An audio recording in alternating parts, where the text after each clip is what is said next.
I am so excited to have on the podcast today MacKenzie Price, who is the co-founder of 2 Hour Learning and Alpha Schools. A Stanford University graduate, MacKenzie recognized the need for education innovation early on, but it was her own daughter's complaint about school boredom back in sort of the early days of schooling that spurred her into action. She developed what is known as the 2 Hour Learning Model, enabling students to master core academics in just 2 hours a day, freeing up time for passion projects and life skills the rest of the day. And this model debuted at Alpha School, which is a K-12 private school in Austin, Texas, that MacKenzie launched in 2014. Their students consistently score in the top 1% to 2% nationally on nationally norm referenced standardized tests, as well as on AP exams and SATs. Just incredible success happening there. And the success of Alpha has led to rapid expansion with campuses now in Miami and Brownsville, Texas, and additional locations opening this year. I know Mackenzie said that the goal is 25 schools in 2025. So just so exciting to see the growth there. Mackenzie hosts the Future of Education podcast, where she explores the role of AI in education and helps students align passions with skills for success. MacKenzie Price, welcome to the Liberated podcast. Well, Kerry, thanks for having me. That was such a mouthful, but I think if we summarize it all in just one little thing, which is when students love school, they are capable of doing so many incredible things. And that's what I think every day I wake up thinking, like, how can we make students love school so that they can really unlock their potential?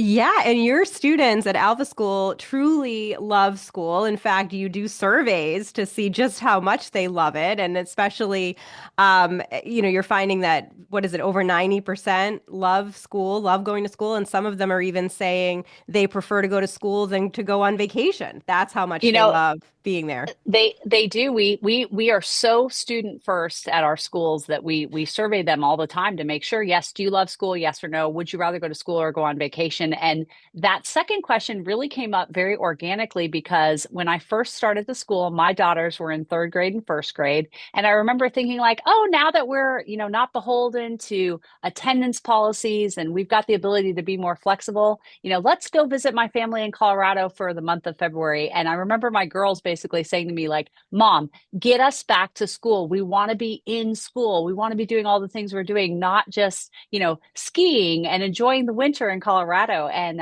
it's become one of those things where if you ask a lot of our families, especially those that have like younger students, they'll say a very common thing that happens is on Friday afternoon, they come to pick their kids up and the kid's crying. And they're like, what happened? What's going on? They're like, why can't we have school on Saturdays? We want to go to school on the weekend. And then for older kids, what we've realized is you probably remember, Carrie, like, it's that last day before the holiday, winter break. And you're like, ooh, we could probably catch a flight if we leave in the morning on Friday instead of the afternoon. And we've kind of learned like you do not skip out of school early because the kids are like, no, we want to be there. And we really feel like that is such an important basis for all of the other incredible things that our students do, because we have really worked hard to create that environment where kids have such a feeling of ownership and passion and agency about learning that they love being at school. Yeah, it's so true. It's really a message that I hope more and more parents hear, because the education innovators that I interview on this podcast and in my articles, that's sort of a common theme, is that the students just love being at these innovative schools, micro schools and learning pods and some of the emerging schooling models like Alpha School. And they don't want to go on vacation, and they cry during snow days. I'm up here in New England, and we used to Yeah. jump up and down for joy when we had a snow day and school was canceled. And Oh, I the sure schools did. in your program and the students in your program and others like it, they really want to be there. And it's just such a powerful message that I hope, again, more and more parents and teachers realize is possible in education, that joy Well, and that drive to kind of go to school and be there, it can be really, powerful. Well, we found, I think 90% of what creates a great learner is having a motivated student. And, in order to be motivated, you do need to be enjoying what you're doing. And unfortunately, the system that we've had in the last couple hundred years is just not one that really instills this vibrancy or this idea that, like, wow, school is this fun career that kids get the opportunity to take on for 12 years of their life. And that's one thing I do think it's great. I think teachers work so hard to do the very best they can in that environment. But in a lot of ways, I think we've all been sort of just numbed to the idea that school is something you kind of just tolerate and get through. And when we break through that paradigm, and especially when I meet new families who are considering our schools, and they're like, "Wait, you're telling me there really is a world where I'm not fighting to get my kid out the door each morning, and doing that." That's a light bulb moment that then people go, we should expect more from our educational institutions. And I think there's a lot of schools that are really plugging into that idea, and it's making a huge difference. So, Mackenzie, I'd love to hear a little bit more about your origin story, because you had enrolled your kids in public schools and thought that was the route Absolutely. you were going to take, and then quickly realized you had to build something new and different. So, I wonder if you could share a little bit Yeah. of that. Well, I was one of those kids who was very good at school growing up. I knew how to get A's. I knew how to make the teachers generally pretty happy with me, although I was also one of those kids who would sometimes challenge them a little bit. But I never enjoyed school. And I remember when I finally graduated college, I literally tapped the top of my head and said, I'm done. I'm over. I'm never walking into a school again. But when it was time for my girls to go to school, my husband and I had both gone to public school through high school and turned out well.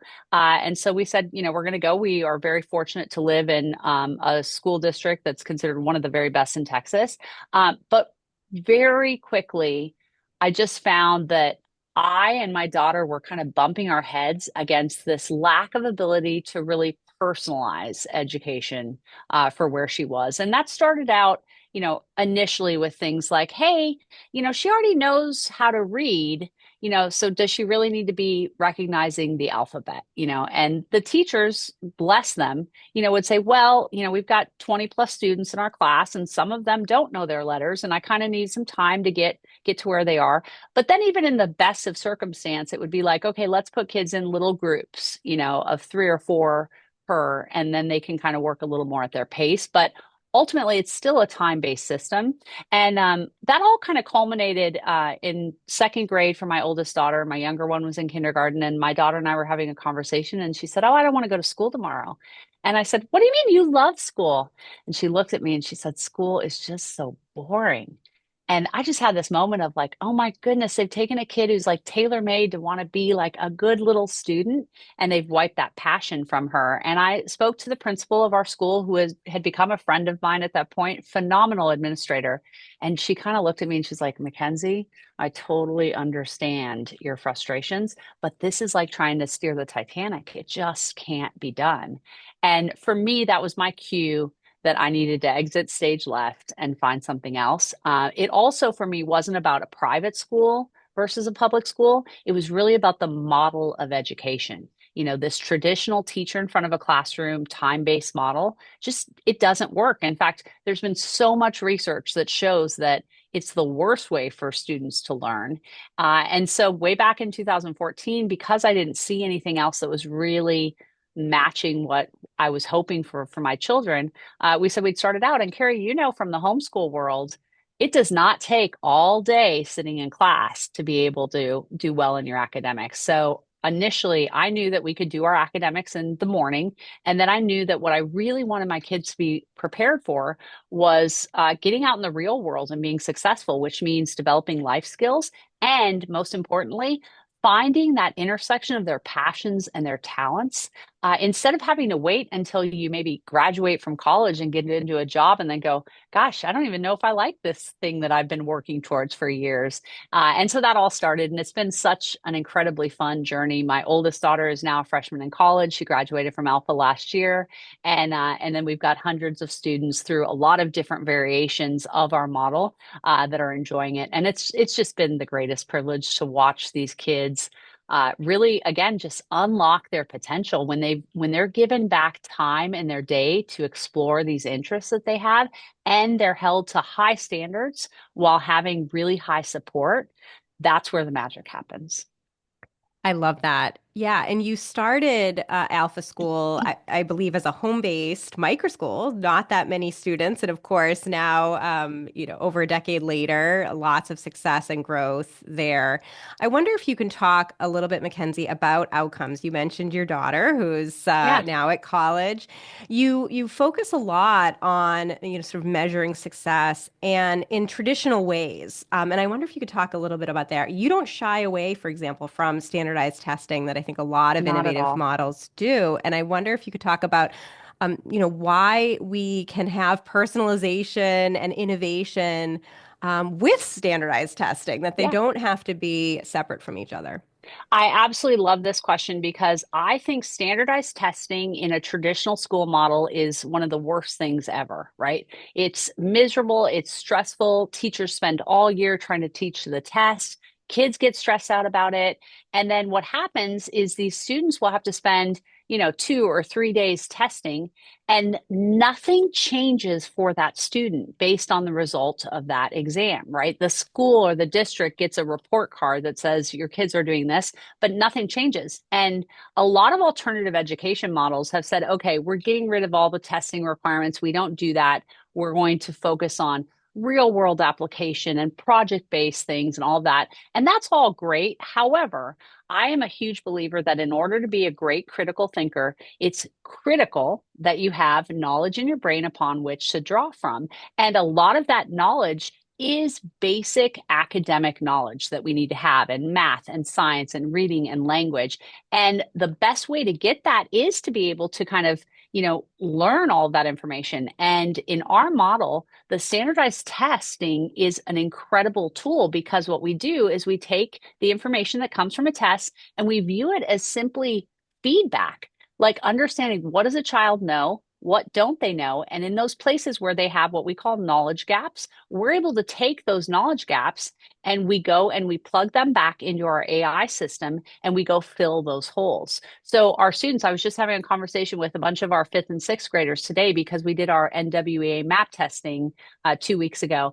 And these fifth and sixth grade students were like, oh, yeah, I got my map test results back. And it turns out I've got some holes in these areas. And so now I'm going back and I'm filling those holes. And the big thing that we have found is that the fastest way forward is often to go backwards, right? It's a lot easier to do algebra if you know your fractions. It's way easier to understand fractions if your multiplication table is super, well knowledgeable, and that's kind of the key. And so we've been able to take this testing framework and turn it into this really helpful tool that allows us to further personalize each and every single student's education journey. I also will say, and this, I don't want to sound too critical, but, schools today don't really know how to teach kids very well anymore.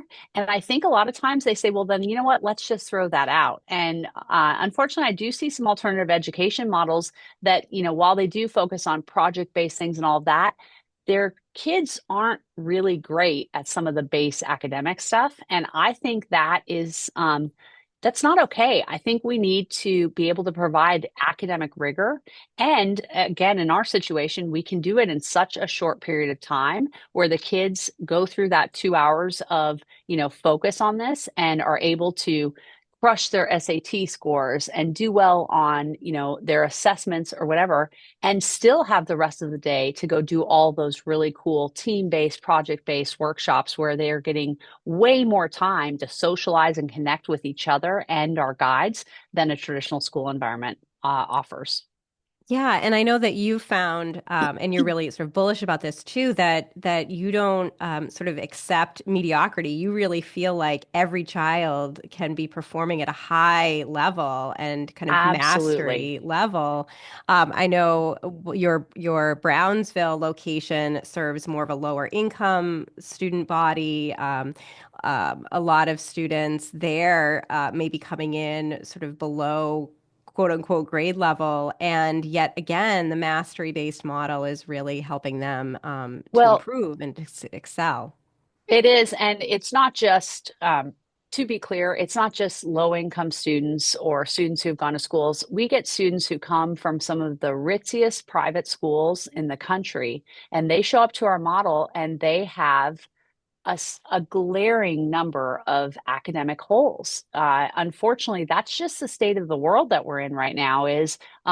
Standards have been lowered in the last several years, and we haven't been able to meet students where they are. And so, unlike a lot of private schools, we don't base our admissions off of how a student has tested or what their grades are. What we really look for with students is coachability.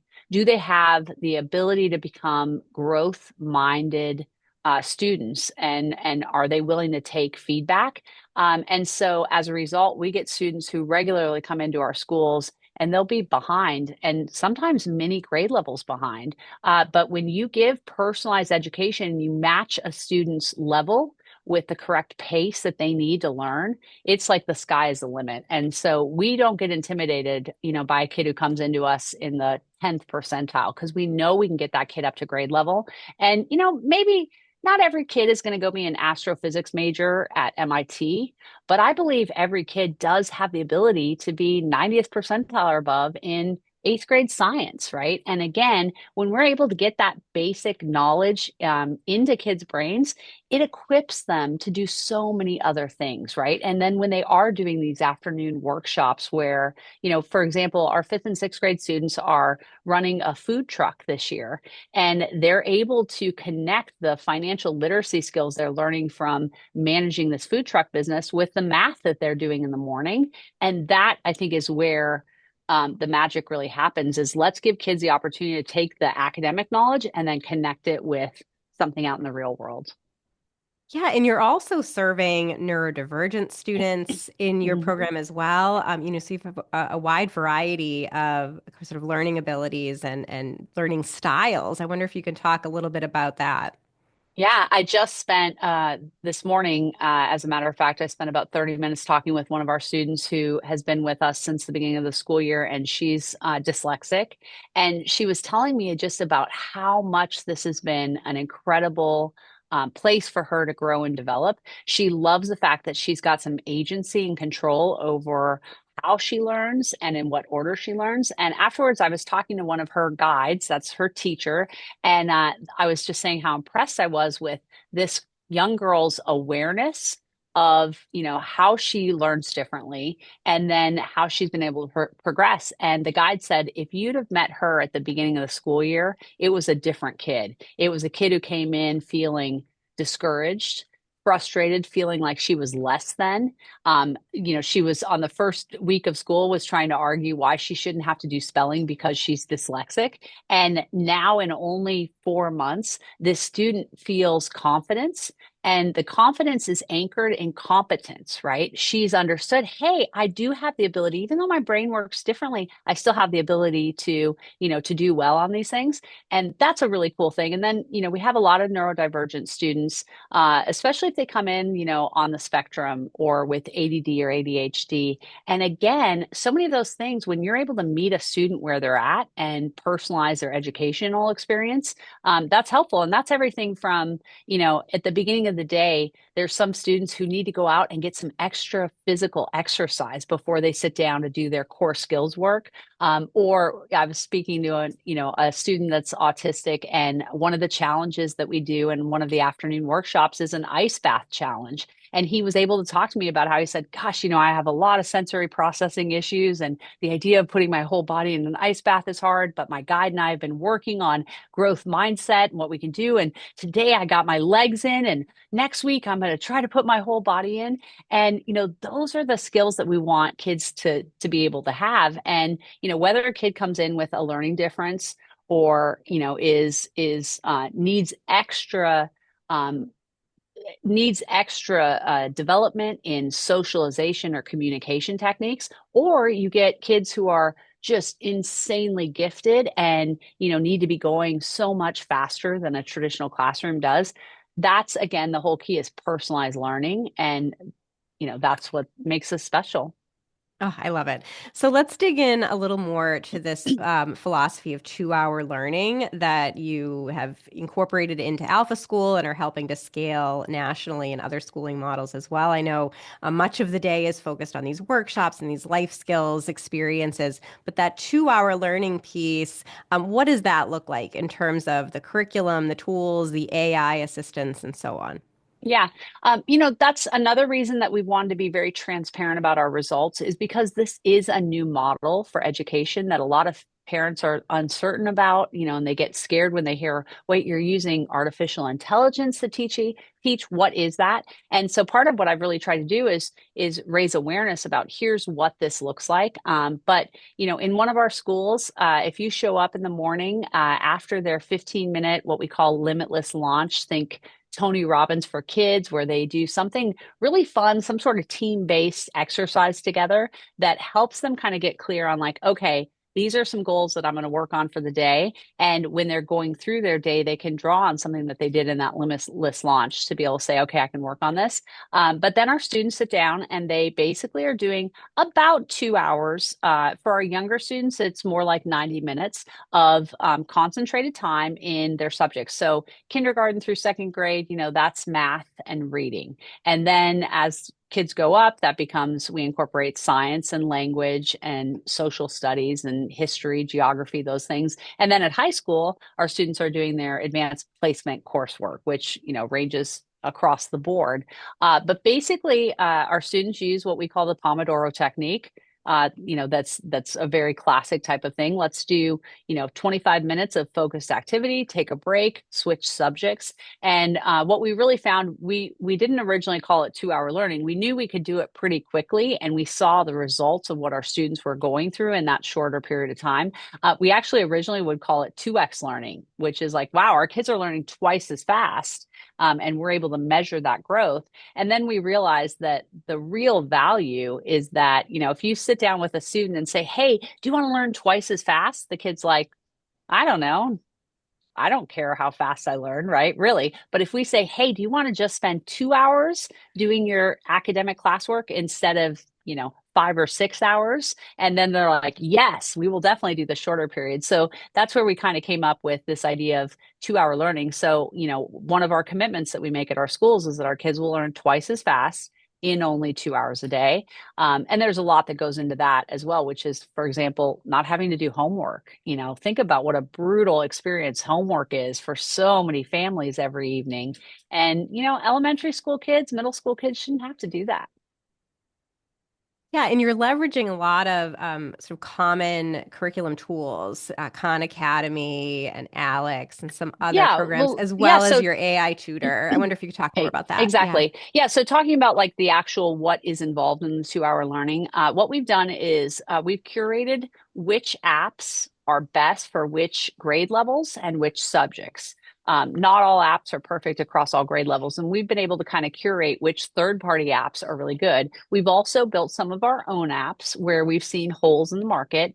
But then what we've done is we've created an AI tutor, and the AI tutor is what's really monitoring to make sure that students are learning effectively and efficiently. If you just give a student IXL and say, hey, please go ahead and do math on this, IXL's got a lot of great tools and it's great curriculum in terms of that, but it's easy for students to get off track. They can do what we call anti-patterns, which is like topic shopping, or as soon as something gets hard, they kind of back out of it, or maybe they're not going very quickly through the material. And that's what our AI tutor is able to do. So when our students log in every morning to something called Dash, they log in, they say, okay, it's time to go to math. I'm going to work on math for this first 25-minute session.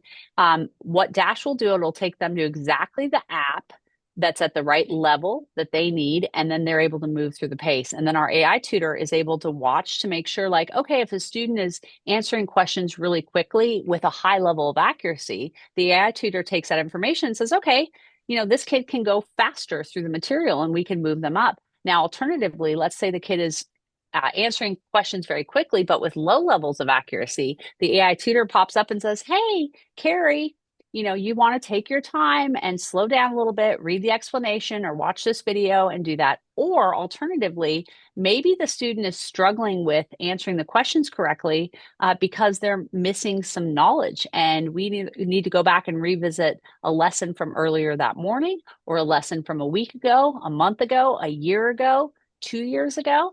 And that's kind of what we've created. So the AI tutor is not teaching the children, right? But what it's doing is it's making sure that that learning experience is effective and personalizing it for where students at. Oh, I love it. And the AI tutor is not teaching the children, and the teachers are also not teaching the children. You call your adults guides. Tell us a little about the role of adults at Alpha. We do. So, first of all, the role of adults in a classroom will never, ever be anything less than critically important, right? So, we are never replacing the importance of humans in the classroom. But what we have done is we have transformed the role of the teacher so that instead of having to spend time creating lesson plans and delivering lectures and grading homework and papers, our adults are able to focus on motivational and emotional support. Because as I mentioned, motivation is 90% of what creates a successful learner. And I think the reason that our guides, which, you could also say they're teachers, they're just not delivering academic content. What they're really doing is they're supporting students by helping them learn, how to become self-driven learners, and helping motivate them. So, in a situation with a student, that could look anything like, our kindergarten student who gets so excited when they get a sticker when they finished a core skill. And the guide knows that this particular student loves the Avengers. So they get the Avengers sticker. To that, eighth grade student who loves fashion and is interested in becoming a fashion designer. And the guide is able to work with that student to be able to help them, develop their own fashion line, and learn what they need to do there. That's kind of the goal. And what we found is the people who have come to work for us as guides, they love this role because they get to focus on positively impacting their students every day and getting that one-to-one connection. In fact, one of the biggest things that I notice when people will come into our school, they'll see that the guides are sitting there down there with the kids. They're not standing up at the front of the classroom, kind of delivering lectures. And again, I think teachers are heroes. They're underpaid, they're underappreciated, and they're overworked. And what we've done is really create a different experience for those people who are willing to devote their lives to working with our young people. It must be so rewarding for your educators to have that different dynamic. That why they went into education to begin with is to really have Exactly. that meaningful impact in the lives of young people. I want to talk a little bit Yeah. about the reward for parents and families. And let's start, if we could, with your experience, because as a true entrepreneur, you had to solve a problem for your family and then brought others into the mold as well. So I'd love to first hear what that experience was like for you as a parent. Did your oldest daughter, for example, rediscover her enthusiasm for learning through Mhm. Alpha School? And then related to that, kind of the second piece is, why are you finding other parents are attracted to Alpha School and to your model? Yeah. Well, there's a reason I started my own school and didn't just homeschool my kids, was that I was like, I know I am not equipped to, spend all day doing education with my kids. I think that people who are called to that, it's an incredible talent and a gift that they have received to do this. So one of the biggest things that happened was I found who I consider to be like one of the world's best motivation and connectors. And I call him the OG. He was like the original guide who partnered up with me to go and spend time with the students in school. And I'll never forget the first day that my girls were in that school. They got in school at the end of the day and they were lit up. They were like, we did this and we did this, we did this. Now, part of it, they did a boys versus girls lemonade war in the neighborhood, and it was teaching entrepreneurship and financial literacy and teamwork and communication. And I just remember it was literally like lightning struck, and my girls had been reignited in that interest and passion that they had. And that really hasn't stopped in all these years. My daughter, oldest daughter, graduated last spring, and she has told me countless times now as a freshman in college that she's like, I feel like I have this interest and passion that some of the other students she's around with don't have, because they've spent so many years just checking boxes and figuring out like how to get through the system. And my younger daughter, who's a junior in high school, has got so many cool things going on. And again, what I think is most exciting is being able to use school as a time to go find those things you're interested in, try things on, and understand, like, do I like this? Am I excited about doing this and what it is? So my husband and I would ask each other every day, especially in those early years when it was a startup environment. It was hard. We were in a house, and then we had to move to another house. In fact, one of my friends who had a child at the school held school at her house for 2 weeks while we were waiting for a permit for our, eventual commercial building. So there was a lot of stress that went on there. But my husband and I would wake up every day and just say, are our children thriving where they're at? And the answer had been yes. And that's been what is so exciting to see other parents do. And, an example of that, Kerry, is that as we're expanding to other cities, I'll go to a new city and I'll talk to parents, and they'll say, yeah, we're pretty happy with our school. We like our kids' school. They like their friends and they're happy. And then I'll start to tell them about what we do at our schools, and that kids love school, and that kids are learning twice as fast and only 2 hours a day, and that they're learning life skills. And after I sort of share that reality of what our schools are doing, parents will come up to me and they're like, well, wait, you're telling me your kid actually wants to go to school? I have to fight my kid to get in the car to go to school. He'll cry on Sunday night because he doesn't want to go to school on Monday. He asks, when is summer break? And then when we talk about learning twice as fast, I'll have parents who will say, gosh, we're paying for after school tutoring. My kid struggles in school and doesn't really like it. My kid came home and said he's dumb because he doesn't have that. Or my kid is bored, stiff because he already knows all the material. And then that learning life skills are like, often it actually comes to parents. They're like, I sure wish I knew how to balance a checkbook or knew what a credit score was when I was in high school. I wish I'd had an opportunity to practice socialization, right? And learn better communication, or how about even just become a better public speaker? And I think the families that are attracted to us are realizing, like, there is something kind of broken about the traditional school model, and then when they see, wow, this is something that can be better, that goes. And I was just in Miami last week, and I had dinner with a bunch of our current alpha families who, we started the school in August of 2024, so they're 4 months into the school experience, and every single one of those parents had examples of how their kid has been transformed, and really kind of unlocked, and that's exciting to hear about. It is so exciting. So tell us more, MacKenzie, about the kind of plans for expansion and scalability. You have this bold vision of 25 schools in 2025, and you are starting to open new locations across the U.S. Could you tell us a little bit about what the future holds? Yeah. So, the reason that the teacher in front of the classroom model started a couple hundred years ago was when the Industrial Revolution came along, and we needed to figure out a way to educate the masses. You couldn't do the one-to-one tutoring, think Socrates and Plato, that used to be reserved for just the wealthy. That wasn't possible anymore. And so that system of teacher in front of the classroom developed out of a need to educate the masses. But here's what's really incredible is now with AI technology and adaptive apps, we have the ability to scale and provide accessible education for the masses while delivering it in a personalized manner. So we can basically go back to those days of Plato and Socrates being able to tutor.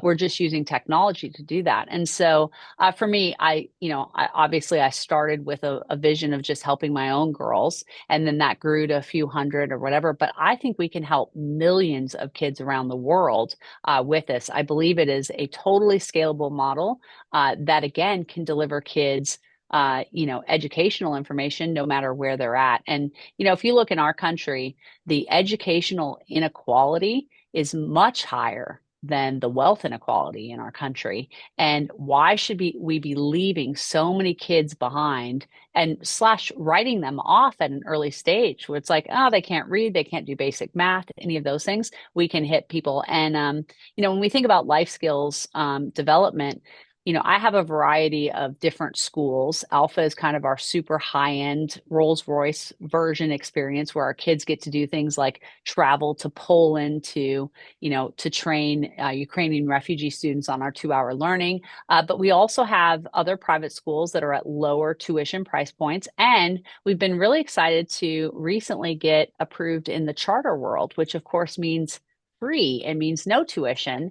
And I think it's important to be able to make this model of education available to as many people as possible. So when we think about life skills, if you were to put me in charge of K through 12 public education in the country tomorrow, I believe what we could do is we could incorporate personalized learning via technology into our schools. And then in the afternoon, starting at noon, we could say, hey, go out and play sports in the afternoon, or go to your theater or your band or whatever art. We already have that in so many of our public schools. And the other thing we have is we have coaches, right? We have those people in our public school system that are the debate coach or the tennis coach or the football coach who's an expert in motivating while delivering high standards. And I believe we could do that for a pretty inexpensive, model, which is what makes me excited about the scale. So when you think about what I'm personally doing is I'm working on opening more of our private schools as well as expanding charter approval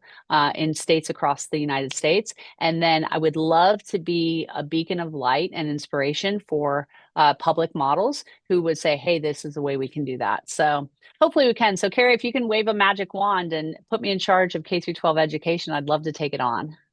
Well, I think one of the great things now, and I'm sure you find this too, Mackenzie, of the kind of state of American education is that it is so decentralized that there isn't sort of any central planning. And I think that's sort of the magic of where we're at. There's so many of these entrepreneurial parents and teachers like you who are creating new schools and spaces. I wonder if you could, as we begin to wrap up, provide some advice for other parents and teachers who might be listening, who may be dissatisfied with what they're seeing in their children's schools or in their classrooms and want to go off and build something new and different. What advice do you have for them? Yeah, well, first of all, I want to give hope to those parents who are seeing that their kid is not thriving in their school environment, and know that there are other options out there. I think in so many cities, there's somebody doing something, that is like, okay, we're connected on this. And if they don't see it, like I didn't see it in my own town, we do have more ability now to go start stuff. And one of the things that's been exciting for me to see is I've had a lot of people come to me who say, hey, I've always envisioned, doing a school, and I have these real strong thoughts on what life skills should be, but I didn't know how to deliver the academics, right? Well, or a private schools, we get private schools who come to us all the time and say, hey, got to be honest, our academics are not great, right? They're not good. And so we're able to use our 2 hour learning platform for people to start schools, based on that, and then have the afternoons to do whatever it is that they want to do. And so I think that there is that. Now, is it easy? No, it's not easy. Um, but I also think I know as a mom, for me, raising my kids was, my life's purpose, right? It's I think one of the very most important projects you can take on. And so there are ways that people can connect with this. There are so many cool new models of schooling that are coming out, and I get really excited when I talk to these education innovators who are doing something different. And the micro school movement has gotten really big. The micro school, small schools have gotten big. And so that's exciting. I personally am excited about school choice. I think it is good for public schools, despite what a lot of people will hear on that. And so if you're one of those people who's listening, who's not sure that school choice is a good thing, I encourage you to dig in and do more research about why it's actually very beneficial. It really raises the waters for everybody when kids are able to go to the school that's right for them. Yeah, and in Texas, where you're based, looks like school choice legislation is moving ahead, and hopefully this will be the year to pass universal school choice in Texas. And obviously, you have a location in Miami as well, and Florida has had universal choice for a couple of years now. So exciting times to see the expansion of accessibility to many of these emerging schools and spaces. So, Mackenzie, if my listeners and viewers want to learn more about the 2 hour learning model, Alpha School, follow your expansion, see if there's going to be a new program in their backyard, what's the best way for them to do that? I'll tell you the best way is the power of social media has gotten really huge. So, Future of Education is what I'm on Instagram and Facebook and YouTube. And I will confess, I'm kind of old in the world of TikTok. So, I don't really go there that much, but I think we're on TikTok as well. But what has been, I think, really helpful about Future of Education on those channels is it gives people an ability to kind of picture like, oh, what is school like, at these schools? What are they able to do? And the other thing I'm really excited about unveiling, and probably by the time this podcast is aired, it will be ready, which is Future of Education website where we're going to be able to provide templates that people can copy and paste to send to their state and national legislators to say, hey, we want to see more of this type of education, personalized education, and leveraging technology to deliver that, as well as being able to email their superintendents and their principals. Because, there are so many parents out there. I'm sure there's parents that, are listening in some small town in North Dakota, which is where I was born and grew up, who, are never going to have access to, one of the schools that I've created or something someone else is doing. But that doesn't mean that they should demand any less from the school that is in their community. And what I find is that individual teachers and administrators and parents and legislators, they really do want what's best for kids. It's just that the system sort of eats up all that goodwill and squashes it. And so I'm hoping that we can provide ability for grassroots efforts to take real effect and make real change. Great. So we will follow you at Future of Education and continue to see the positive impact you're having nationwide. MacKenzie Price, thank you so much for being on the LiberatED podcast. Thank you for having me, Kerry, and thank you for all of the incredible work you do on your podcast. It's so inspiring to get to hear about cool things in education, and I always love meeting people who are as passionate and excited about, impacting young people as you.